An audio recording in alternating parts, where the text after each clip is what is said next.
Hello everyone, दृष्टि IAS में आप सब लोगों का स्वागत है। मेरा नाम है वैभव शिवहरे। दोस्तों, एमपीपीएससी प्रीलिम्स एग्जाम का रिजल्ट आ चुका है, जो अभी एग्जाम कंडक्ट हुआ था। दोस्तों, इस एग्जाम के बाद बहुत सारे बच्चे ऐसे होंगे जिनका क्वालिफाई नहीं हुआ होगा और निराशा भी होगी आपके मन में कि आपने इतना लंबी मेहनत करी, आपने ढेर सारे क्वेश्चंस की प्रैक्टिस भी करी, लेकिन उसके बावजूद भी आपका सिलेक्शन नहीं हुआ। मैं मानता हूं कि ये इस बात को डाइजेस्ट करना आप लोगों के लिए बहुत डिफिकल्ट है कि आपका सिलेक्शन प्रारंभिक परीक्षा में नहीं हो सकता आप में से कई लोगों का ये दूसरा तीसरा अटेम्प्ट रहा होगा, कुछ लोग ऐसे भी होंगे जिनका पहला अटेम्प्ट भी रहा होगा। मैं आपको यहां पर यह बताने आया हूं कि प्रारंभिक परीक्षा में भले ही आपका सिलेक्शन नहीं हुआ है, पहले मैं उनकी बात करता हूं जिनका सिलेक्शन नहीं हुआ है, वो अब क्या करें, बिकॉज उनको सपोर्ट करना और उनको कंसोल करना ज्यादा इंपॉर्टेंट है। तो प्रीलिम्स एग्जाम जिनका नहीं हुआ है, अब उनके लिए आगे की क्या रणनीति होनी चाहिए, क्या स्ट्रैटेजी होनी चाहिए। जिनका प्रीलिम्स क्वालिफाई हुआ है वो तो वैसे भी मेंस पर फोकस करके अपनी तैयारी को आगे बढ़ाएंगे, लेकिन जिनका प्रीलिम्स एग्जाम क्वालिफाई नहीं हुआ, what they will do now. ठीक, क्या वो फिर से प्रीलिम्स एग्जाम की तैयारी अभी से करना शुरू कर देंगे? बिल्कुल भी नहीं। क्या आपका अगर प्रीलिम्स क्लियर नहीं हुआ है तो क्या सिर्फ इस वजह से नहीं हुआ कि आपने प्रीलिम्स को ठीक से नहीं पढ़ा? नहीं, आपने तैयारी इंटीग्रेटेड अप्रोच के साथ नहीं करी। प्रीलिम्स और मेंस दोनों को ध्यान में रखते हुए आपने अपनी प्रिपरेशन को आगे नहीं बढ़ाया। बहुत बड़ा एक मिथ है स्टूडेंट्स के बीच में कि पहले प्रीलिम्स पास कर लो और फिर मेंस की तैयारी करना। नहीं, ऐसा नहीं करना है। प्रीलिम्स और मेंस को अलग अलग करके देखने वाले स्टूडेंट्स को ही यह समस्या होती है। वो केवल प्रीलिम्स ओरिएंटेड पढ़ते हैं और फिर बाद में उनको दिक्कत होती है, क्योंकि उनकी कंसेप्चुअल अंडरस्टैंडिंग होती नहीं है। वो केवल रटते हैं और एग्जाम देने जाते हैं और वहां पर मामला गड़बड़ हो जाता है। बट कुछ ऐसे स्टूडेंट्स जो प्रीलिम्स और मेंस की इंटीग्रेटेड अप्रोच के साथ प्रिपरेशन करते हैं, उनकी कंसेप्चुअल क्लैरिटी भी होती है टॉपिक पर, सब्जेक्ट पर, और साथ साथ उनको फैक्ट्स भी याद रहते हैं। ऐसे बच्चों की समझ बेहतर होती है, इसलिए प्रारंभिक परीक्षा में उनको लाभ ज्यादा मिलता है। तो मैं पहले ये बता दूं कि जिनका प्रीलिम्स एग्जाम क्वालिफाई नहीं हुआ वो क्या करें। देखो, जिनका प्रीलिम्स एग्जाम क्वालिफाई नहीं हुआ, अब उनके लिए सबसे बढ़िया तरीका यह है कि वो मेंस वाले सेगमेंट को, मेंस वाले पोर्शन को बहुत अच्छे से तैयार कर लें। क्योंकि कहीं ना कहीं बैक ऑफ द माइंड कुछ लोगों के दिमाग में ये भी चल रहा होगा कि इस बार यार अगर प्रीलिम्स क्लियर भी हो जाता तो शायद मेंस देने में बड़ी दिक्कत होती, क्योंकि मेरा मेंस तो अभी तैयार है ही नहीं। और ये बातें मैं केवल हवा में नहीं बोल रहा, मेरे पास स्टूडेंट्स मिलने आते हैं, बात करने आते हैं, तो मैं उनके आधार पर बोल रहा हूँ कि सर अगर प्रीलिम्स क्लियर हो भी जाता तो मैं शायद मेंस के लिए उतने अच्छे से प्रिपेयर नहीं हूँ। या कुछ स्टूडेंट अभी मुझसे मिलने आए आज सुबह ही और उनका सर मेरा प्रीलिम्स क्लियर हो गया। मैंने कहा बधाई हो। मैंने कहा मेंस की क्या स्थिति है? तो उन्होंने कहा सर मेंस में तो अभी डब्बा गोल है। डब्बा गोल है मतलब मेंस बहुत अच्छे से प्रिपेयर नहीं है। तो इसका मतलब ये हुआ कि जिनका प्रीलिम्स नहीं क्लियर हुआ उनको भी मेंस ओरिएंटेड अप्रोच के साथ अभी तैयारी करनी है, और जिनका मेंस हो गया है, जिनका प्रीलिम्स हो गया है, उनको भी मेंस के लिए अपने आप को प्रिपेयर करना है। तो दोस्तों, सबसे पहली महत्वपूर्ण बात यह है कि हमें किन बातों का विशेष रूप से ध्यान रखना है कि अब हमारा जो प्रीलिम्स एग्जाम होने के बाद, मतलब जिन्होंने प्री क्वालिफाई किया है उनको मेरी तरफ से बहुत सारी शुभकामनाएं, और जिनका प्री क्वालिफाई नहीं हुआ है उनको नेक्स्ट ईयर के लिए मैं प्रिपेयर करने के लिए सजेस्ट करूंगा। ठीक, तो जिनका प्रीलिम्स क्वालिफाई नहीं हुआ है या जिनका हुआ है, उन सबको करना क्या है? उन सबको एक बात पर ध्यान देना है कि उनको अपना सिलेबस आप जरा ध्यान से देखो। तो अगर आप सिलेबस में देखोगे तो पूरे इंटायर सिलेबस में जीएस 1 से लेके जीएस 1 2 3 4 और उसके बाद फिर हिंदी और फिर निबंध, इस पूरे सेगमेंट के आपके पास क्या, कुछ क्वेश्चन पूछ रहा हूं, क्या इस पूरे सेगमेंट्स के आपके पास नोट्स तैयार हैं? नोट्स में उन नोट्स की बात नहीं कर रहा जो कोचिंग इंस्टीट्यूट से आपको नोट्स मिलते हैं, जो मार्केट से आप खरीद के ले आते हो। वो तो अबंडेंस में सबके पास है, अलग अलग इंस्टीट्यूट्स के नोट्स सबके पास है। क्या आपके पास अपने सेल्फ या हैंड रिटन नोट्स आपके पास तैयार हैं पूरे सिलेबस के? आप मुझे बाद में कमेंट बॉक्स में जवाब दीजिएगा। शायद 20 या 25% बच्चे ऐसे होंगे जिनके पूरे नोट्स तैयार होंगे। पहला सवाल। दूसरा, क्या आपने मेंस एग्जाम के लिए आंसर राइटिंग प्रैक्टिस अभी तक करी है? क्या आप रेगुलर प्रीलिम्स के पहले आंसर्स लिखते थे? आंसर कमेंट बॉक्स में दीजिएगा। ठीक। और तीसरी बात, ये तो बात नोट्स की हो गई। नोट्स को भी अगर हम छोड़ दें तो क्या पूरा क्या पूरा सिलेबस आपका रेडी है, तैयार है? क्या आपने GS1 से लेके GS4 एंड हिंदी और ऐसे को ठीक प्रकार से एक बार पूरा क्या सिलेबस है गो थ्रू किया है? आप अपने आप से ये 3 सवाल पूछेगा, मुझे कमेंट बॉक्स में जवाब देना या मत देना, लेकिन अपने आप से ये सवाल करना। मैं उन लोगों की, दोनों की बात कर रहा हूं, जिनका प्रीलिम्स क्वालिफाई हुआ है वो भी, और जिनका प्रीलिम्स क्वालिफाई नहीं हुआ। मैं देखो उन लोगों की तो ऑब्वियसली बात नहीं कर रहा हूं अभी यहाँ, ये जो पिछले 5-6 साल से तैयारी कर रहे हैं या जिनका तीसरा चौथा प्रीलिम्स था, उसमें से भी बहुत सारे लोग ऐसे होंगे जिनका तीसरा चौथा प्रीलिम्स था ना, उनके में भी इन 3 में से एक आध क्वेश्चन के आंसर तो उनके पास भी नहीं होंगे। ये मैं गारंटी के साथ इस बात को बोल रहा हूं। ठीक, तो चाहे प्रीलिम्स क्वालिफाई हुआ हो आपका या ना हुआ हो, आप अपने आप से ये 3 बातें पूछेगा। पहला, क्या पूरे सिलेबस के नोट्स आपके पास तैयार हैं? सेल्फ हैंड रिटन नोट्स की बात कर रहा हूं, नंबर 1। दूसरा, क्या आपने रेगुलर आंसर राइटिंग प्रैक्टिस करी है? AR आंसर राइटिंग प्रैक्टिस, क्या आपने रेगुलर, ध्यान रखिएगा, क्या रेगुलर आपने आंसर राइटिंग प्रैक्टिस की है? क्या रेगुलर आपने आंसर राइटिंग प्रैक्टिस करी है क्या? अपने आप से सवाल पूछिएगा, ठीक है। और क्या आपका पूरा सिलेबस तैयार है, यानी GS1 से लेके GS4 तक पूरा एक बार आप गो थ्रू हो चुके हो कि हाँ सर मैंने GS1 की दोनों यूनिट कवर कर रखी हैं। GS1 में दोनों यूनिट का मतलब है दोनों सेगमेंट, हिस्ट्री ज्योग्राफी कवर कर रखे हैं पूरी की पूरी 10 यूनिट।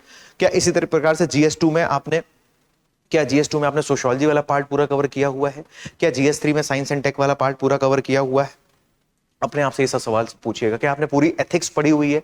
क्या एथिक्स के साथ साथ आपने एंटरप्रेन्योरशिप वाला जो सेगमेंट है क्या उसको कवर किया है? क्या आपने हिंदी का पेपर पूरा पढ़ा है? क्या प्रारूप लेखन, भाव पल्लवन, इन सब का कभी अभ्यास किया है? क्या आपने जब से तैयारी शुरू करी है क्या आपने एक भी बार निबंध लिखे हैं? अपने आप से सवाल पूछिएगा। और अगर नहीं तो अब उन सवालों का जवाब मैं आपको देने जा रहा हूं। और एक सवाल और मैं आपसे करूंगा, यहां पर आपसे करूंगा, क्या आपने मेंस के PYQ को ऑब्जर्व किया है क्या, देखा है क्या? चौथा क्वेश्चन, क्या आपने मेंस में जो पूछे गए सवाल हैं क्या उनको ऑब्जर्व किया है? क्या प्रीवियस ईयर क्वेश्चंस का कभी एनालिसिस किया है? एनालिसिस तो छोड़ दो, क्या आपने गो थ्रू किया है क्या प्रीवियस ईयर क्वेश्चंस को? इन सब बातों के जवाब आपको इंट्रोस्पेक्शन करना है, सोचना है इन बारे में, ठीक। तो अब जिनका प्रीलिम्स हुआ है या नहीं हुआ है, मुद्दा यह है सबसे पहला काम क्या करना है, मतलब स्टेप बाय स्टेप हम इस चीज को समझेंगे कि हमें करना क्या है भाई। What should be the strategy now, आगे क्या करें? प्रीलिम्स हुआ तो भी आगे क्या करें, प्रीलिम्स नहीं हुआ तो भी आगे क्या करें? ध्यान से सुनना, सबसे पहले you should start from GS4। सबसे पहले आपको शुरुआत करनी चाहिए GS4 एथिक्स। मैं क्यों बोल रहा हूं आपको GS4 एथिक्स और एंटरप्रेन्योरशिप से क्यों आपको शुरुआत करना चाहिए? क्योंकि अभी आपका प्रीलिम्स एग्जाम हुआ था 26 अप्रैल को, ठीक।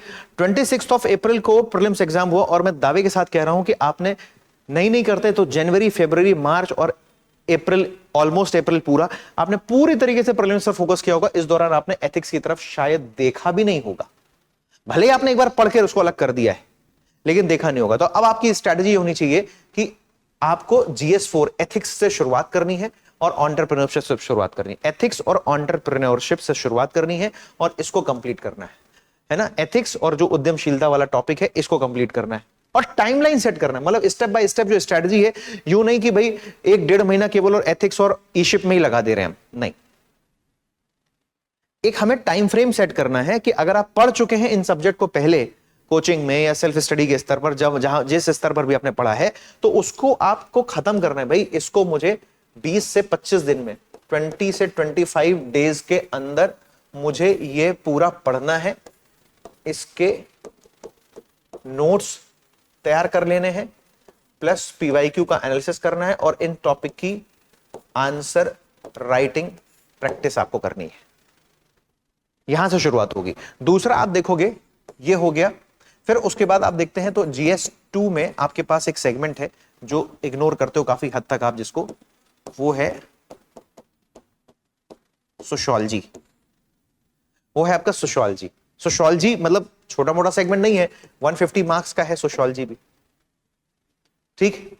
तो केवल आप 15 डेज का टाइम लगाइए और 15 दिनों के भीतर सोशियोलॉजी के अपने नोट्स अगर आपके तैयार हैं तो वेल एंड गुड, तैयार हैं तो उसमें कुछ अपडेशन करना होगा, एड ऑन करना होगा, वो कर लीजिए। सोशियोलॉजी के पीवाईक्यू देख लीजिए और सोशियोलॉजी की आंसर राइटिंग प्रैक्टिस करिए, ठीक। मैं ये उन सब्जेक्ट्स को उठा रहा हूं जिनका प्रीलिम्स में कोई कनेक्शन, प्रीलिम्स में जिनका कोई वास्ता नहीं था, ठीक है। और फिर इसके बाद तीसरे नंबर पर आप उठाएंगे, अब ट्रेडिशनल सब्जेक्ट पर आ जाइए, जो आपके ट्रेडिशनल सब्जेक्ट मतलब जो प्रीलिम्स और मेंस में जो कॉमन सब्जेक्ट थे। तो प्रीलिम्स और मेंस में जो कॉमन सब्जेक्ट हैं, सबसे पहले मैं आपको सजेस्ट ये करूंगा, बाकी आपकी इच्छा है, आप शुरुआत करिए साइंस एंड टेक, आप शुरुआत कीजिए science and tech and economy से शुरुआत कीजिए। आप साइंस एंड टेक और इकोनॉमी से शुरुआत कीजिए, और science and tech and economy जैसा जो सेगमेंट है, महत्वपूर्ण सेगमेंट है, ठीक है। और साइंस एंड टेक इकोनॉमी को आप 25 टू 30 डेज में इसको आप खत्म करेंगे। इसमें आपका जो बीच में जो मैथ्स वाला पोर्शन भी है ना, उसको भी देखेंगे, इसको इग्नोर नहीं करना है। 2023 के मेंस एग्जाम में, 22 या 23 के मेंस एग्जाम में मैथ्स से बहुत सारे क्वेश्चन पूछ लिए गए, और जिन बच्चों का मैथ्स कमजोर था वो इस वाले सेगमेंट में उनके नंबर बहुत कम आए। मतलब मैं ऐसे स्टूडेंट्स को भी जानता हूं 2022 और 23 के रिजल्ट्स में दोस्तों, जिन बच्चों का जीएस 1-2 में बहुत अच्छा स्कोर था, एथिक्स में बहुत अच्छा स्कोर था, लेकिन साइंस वाले सेगमेंट में, मैथ्स वाले सेगमेंट में वो पासिंग मार्क्स तक नहीं लेके आ पाए। आपको ये बात पता है ना कि अगर आप जीएस के किसी भी पेपर में बेयर मिनिमम क्वालिफाइंग मार्क्स लेके नहीं आते हो तो आप कितने भी अच्छा नंबर लेके आओ बाकी सेगमेंट में, आप फेल हो। अगर आप 2 नंबर से भी डिस्क्वालीफाई हो किसी एक पेपर में, जो मिनिमम एलिजिबिलिटी क्राइटेरिया उतने मार्क्स लेके आने, अगर आप वो भी नहीं लेके आ रहे हो ना, तो आपके कितने ही अच्छे नंबर हो जीएस 1, 2, 4, 5, 6 में कोई फर्क नहीं पड़ता, आप फेल हो। समझ गए बात क्या? तो कुछ स्टूडेंट ऐसे हैं मैं जिनको जानता हूं जिनका साइंस और मैथ्स बहुत वीक है, जिसकी वजह से उनका वो डिस्क्वालीफाई हो गए मेंस में। मैंने तो देखा है उनका पूरा फाइनल रिजल्ट आने के बाद उनका स्कोर, राइट। तो तीसरे नंबर पर science and tech and economy को ठीक प्रकार से कवर करना है, और फिर फोर्थ नंबर पर आपके पास जो सेगमेंट बचा है, हिस्ट्री, ज्योग्राफी और पॉलिटी। History, geography, polity. अक्सर बच्चे शुरुआत कहां से करते हैं? यहीं से फिर शुरू हो जाते हैं। आप यहां से मत शुरू हुई, इस बार आपकी स्ट्रेटजी होनी चाहिए कि आप you should start from here, यहां से आप शुरुआत करो। जीएस 4 में स्टार्ट करो, एथिक्स एंड ईशिप कंप्लीट करो, जीएस 2 में सोशियोलॉजी वाला सेगमेंट कंप्लीट करो, फिर उसके बाद साइंस एंड टेक इकोनॉमी वाला सेक्शन कंप्लीट करो, एंड देन फिर फोर्थ नंबर पर हिस्ट्री, ज्योग्राफी। क्योंकि history, geography, polity, economy already आपने प्रीलिम्स के लेवल पर काफी हद तक इसको ठीक प्रकार से पढ़ा हुआ है। एंड देन उसके बाद बनाओ आप 45 टू 50 डेज में। ये मैं उन लोगों के लिए बात कर रहा हूं जिनका इस बार प्री क्वालिफाई नहीं हुआ है। अभी प्री जिनका क्वालिफाई हुआ है उन पर भी उनसे उस बारे में भी डिस्कशन करूंगा, ठीक है। 45 टू 50 डेज में आप ये तीनों सेगमेंट कंप्लीट करो। मैं इस समय, आप कई लोगों को कम लग रहा होगा, लेकिन इसलिए क्योंकि ये सेगमेंट आपका पढ़ा हुआ है। और इसके भी दोस्तों आप अपने नोट्स की जब मैं बात करता हूं तो अपने हैंड रिटन नोट्स की बात कर रहा हूं मैं, ठीक है। नोट्स, पीवाईक्यू का एनालिसिस और रेगुलर दोस्तों आंसर राइटिंग प्रैक्टिस, इतना 3 काम आपको ये करना है। समझ गए बात क्या? और अब इसी स्ट्रेटजी को फॉलो कीजिए, और मैंने इसलिए डेज भी लिखे आगे, है ना, डेज को बाइफरकेट भी किया। और अब 5वें नंबर पर एक सेगमेंट और बचता है आपका दोस्तों, 5वें नंबर पर एक सेगमेंट और बचता है, और वो सेगमेंट है कौन सा? जब आप देखोगे तो 5वें नंबर पर एक सेगमेंट और वो कौन सा है? वो है हिंदी एंड ऐसे निबंध। हिंदी और निबंध। बहुत सारे बच्चे ना निबंध लिखते ही नहीं है, लेकिन मैं आपको बोल रहा हूं कि जब आप इन सारे सब्जेक्ट्स को प्रिपेयर कर रहे होगे, इन सब के अपने नोट्स तैयार कर रहे होगे, तो एटलीस्ट 2 से 3 निबंध एक महीने में जरूर लिखना है। 2 से 3, या आपकी कैपेसिटी और आपके इंटरेस्ट पर है, आप 4 भी लिख सकते हैं। 2 से 3 या 2 से 4 निबंध तो आप जरूर लिखिए। मैं तो सजेस्ट करूंगा कि आप 2 to 4 कम से कम आप जो है 2 से 4 निबंध आप जरूर लिखिए, 2 से 4 निबंध 1 महीने में आप जरूर लिखिए, ठीक, इतना जरूर करना है आपको। अब वो स्टूडेंट्स जिनका इस बार प्रीलिम्स क्वालिफाई हुआ है, जिनका इस बार प्रीलिम्स क्वालिफाई हुआ है, उनको तो और अधिक सिंसियर रहने की जरूरत है। अब जिन स्टूडेंट्स का प्रीलिम्स क्वालिफाई हुआ है, वो सबसे बड़ी बात क्या है, उनके सामने चुनौती है समय की। हमारा ये मेंस एग्जाम कब हो जाएगा, है ना, तो ये एक बहुत बड़ी चुनौती है। तो मेंस एग्जाम, मुझे पता है आपके सामने मेंस एग्जाम का समय को लेकर बहुत बड़ी चुनौती है, लेकिन एमपीपीएससी में जैसे आप देखोगे लास्ट ईयर का मेंस अभी हुआ नहीं है, तो मैं मान के चल रहा हूं आपको इसके लिए ठीक ठाक समय मिलेगा, पर्याप्त समय मिलेगा। आप लोगों को भी ना, जिन लोगों का प्री इस बार क्वालिफाई हुआ है, they should start from GS4 and Hindi. और GS4 में आपको पता है मैं किसकी बात कर रहा हूं, एथिक्स एंड एंटरप्रेन्योरशिप की बात कर रहा हूं। ET means ethics and then entrepreneurship की बात कर रहा हूं। यहां से स्टार्ट कीजिए। हिंदी को लगभग 7 to 10 डेज लगा के हिंदी को अच्छे से कंप्लीट कर लीजिए। भाई देखो, एथिक्स और हिंदी ये ऐसे सेगमेंट हैं, एथिक्स, हिंदी एंड ऐसे ऑल्सो, ऐसे, ये ऐसे सेगमेंट है जो हाईली स्कोरिंग सब्जेक्ट है, हाईली स्कोरिंग सब्जेक्ट है, ठीक है ना। एथिक्स, हिंदी और ऐसे, ये ऐसे सेगमेंट है जो बहुत ही ज्यादा स्कोरिंग सेगमेंट है। यहां से आप ज्यादा से ज्यादा मार्क्स फेच कर सकते हो, ज्यादा से ज्यादा मार्क्स आप लेके आ सकते हो। इसलिए इस सेगमेंट पर तो बहुत फोकस करना है आप लोगों को। आपकी प्रायोरिटी यही सेगमेंट होना चाहिए कि मुझे हार्डली 45 to 50 डेज में एथिक्स, हिंदी, इसमें ईशिप भी है और ऐसे तो खैर आपको फ्रीक्वेंटली लिखना है, मिनिमम आपको 40 डेज में इस सेगमेंट को कंप्लीट करना है सबसे पहले। और इसमें भी आपको रेगुलर आंसर राइटिंग, चाहे तो आप किसी इंस्टीट्यूट में टेस्ट सीरीज ज्वाइन कर लो, या आपको अगर डेली बेसिस पर कहीं कोई मॉड्यूल मिल रहा है वो ज्वाइन कर लो, या फिर आपको मैं एक सेगमेंट और बता देता हूं कि जैसे आप देखोगे तो मेंस की टेस्ट सीरीज है, दृष्टि आईएएस की मेंस की टेस्ट सीरीज है, इसको भी आप फॉलो कर सकते हो। टेस्ट सीरीज 2026, तो कुल टेस्ट कितने हैं, कुल टेस्ट हैं 34 टेस्ट हैं, ठीक है। हिंदी माध्यम में टेस्ट सीरीज उपलब्ध है, एमपीपीएससी मेन टेस्ट सीरीज, ठीक। और इसकी क्या क्या विशेषताएं हैं, एमपीपीएससी मेंस टेस्ट सीरीज 2026, इसकी क्या विशेषताएं हैं, जिसमें कुल 34 टेस्ट हैं। नवीनतम बदलावों के अनुसार प्रश्न पत्र में वर्तमान मुद्दों और पारंपरिक विषयों पर का आदर्श संयोजन है। सभी part wise test, unit wise test का मूल्यांकन किया जाएगा। सबसे बड़ी बात है इवैल्यूएशन, ठीक है। जो स्टैंडर्ड बुक्स हैं, वेबसाइट्स हैं, न्यूज़पेपर्स हैं, वहां पर जो उसको उस सेगमेंट को शामिल करते हुए आपके प्रश्न पत्र को तैयार किया जाएगा, ठीक। Model answer, detailed model answer, ताकि स्टूडेंट्स आपको जो है ना एक वैल्यू एडिशन मटेरियल भी मिल सके ना, संवर्धन, एक व्यापक जानकारी विश्लेषण प्रदान किया जा सके। उत्तर पुस्तिकाओं का समयबद्ध मूल्यांकन, विषय विशेषज्ञों की एक समर्पित टीम, डेडिकेटेड टीम जो दृष्टि आईएएस की है, वो आपके आंसर को चेक करेगी ताकि स्टूडेंट को अगले टेस्ट से पहले उचित फीडबैक मिल सके। ये इंपॉर्टेंट बात है। नेक्स्ट टेस्ट टाइम बहुत जरूरी है ना, विद इन टाइम काम होना चाहिए, ताकि अगले टेस्ट से पहले आपको फीडबैक मिल जाएगा, ताकि अगले टेस्ट में आप अपना सुधार कर सको, पिछले टेस्ट की गलतियों को आप दोहराए ना। पर्याप्त तैयारी के लिए टेस्ट के बीच का उचित अंतराल है, ठीक है ना। तो ये एमपीपीएससी मेंस की टेस्ट सीरीज है, इसको आप फॉलो कर सकते हैं। टेस्ट सीरीज से आपकी एक समयबद्ध तरीके से तैयारी हो सकती है, ठीक।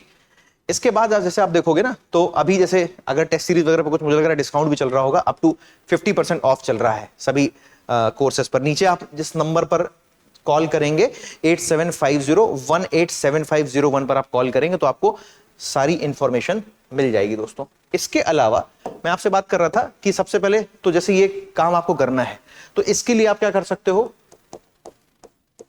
Test series